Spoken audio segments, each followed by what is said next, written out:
Professor Rumelt, what are some characteristics of good business strategies? Duke, a good business strategy is essentially simple. A business strategy is about the focus of resources, and a good strategy focuses multiple resources on a single objective. Where companies go wrong is when they try to make it too complicated, a big, thick plan, complicated charts and structures. If you can't explain your business strategy in a few minutes and a few pages, there's something wrong. If good business strategies are essentially simple, what are some of the hindrances toward implementing them or even generating a good strategy? There's a number of difficult obstacles to overcome. One of the primary ones is that it's difficult to determine whether or not you're accomplishing your strategy by looking at current results. The current results of a company are largely a function of its endowment, the things it inherits from the past, like its brand name, its reputation, its market position.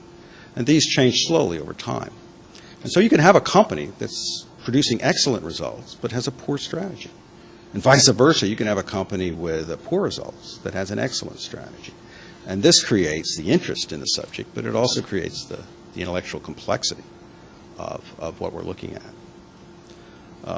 The second thing I would point out is that there's an essence of compromise that's really part of the human character, I think, and it's certainly part of organizational life and organizational politics, that while competitive success comes from a focus of resources, our natural tendency in organizations is to try to satisfy multiple constituencies. For example, at the Ford Motor Company, there's some executives who believe that to be successful in the automobile business, you have to make at least 1 million units a year on a single platform.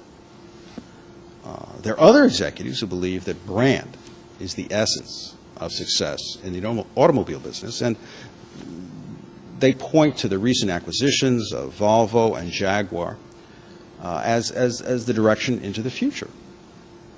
Now, both of these arguments have a lot of merit. The problem arises is when you try to satisfy both.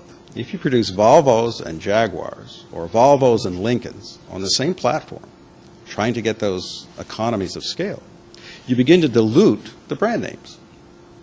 And the loyal customers and the loyal dealers become less passionate about these brands. And at the same time, you don't really get the kind of economies that you're looking for, because you still have to maintain a certain amount of differentiation between these products and produce they have to look different and feel different. And so instead of getting the best of both worlds through this kind of a compromise, you're getting some of the problems in both worlds. And that lack of focus is very typical in any large organization and is a major hindrance to the accomplishment of strategy. The third thing I would point out is that the choice set isn't really known in strategy. If you take a multiple choice examination, the instructor says, choose A, B, or C. Well, that can be a struggle, but at least you know what the choice set is. In real strategic situations, you don't. Intellectually, we call this the problem of induction.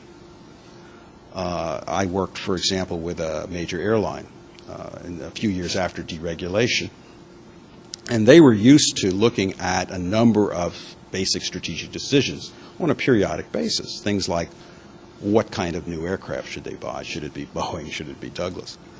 But deregulation had made their menu of choices obsolete.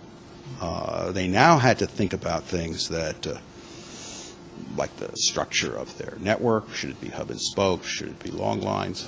Should they price in different ways to different segments? But at that point in time, they really didn't even understand what these choices were. And while they were quite willing to make strategic decisions, it took a number of years for them to come to understand what the issues were in this new world that they had to decide about.